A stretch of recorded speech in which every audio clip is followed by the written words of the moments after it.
Hey, salaam nabadii naxariis korkiina waa Saadiq wadani mar labaad waxaan rabnaa waxa soo socda inaan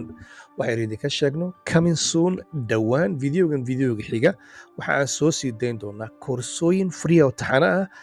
iyo weliba waxa loo yaqaano qaybtii saddexaad ee RDS waxqabadkeeda iyo waxa ay tarto iyo waxa ay tahay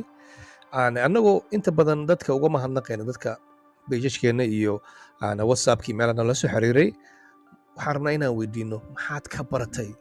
ka barateen RDS waxa ay tahay iyo sida dadka wax idinkugu sheegayaan iyo waxa ay yihiin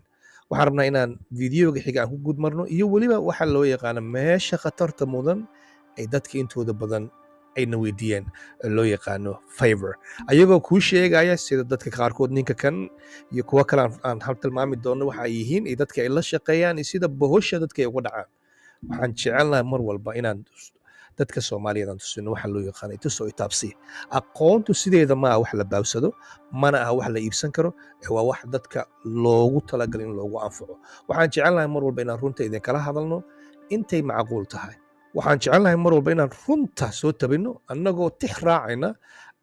aaska kambanigeenna wadani group waxa uu yahay tusoo itaabsi fadlan videogan xiga annagoo aan ku degdegin ha mogaanin waa video si fiican uga hadli doona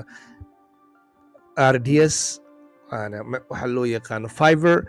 yani waxyaabaha ka jira iyo waliba dadyo fara badan oo ku caanbaxay in ay advantage ka qaataan bulshada Soomaaliyeed waxaan jecelnahay inaan bartaan soo dhigno annagoo aan waxba la haraynin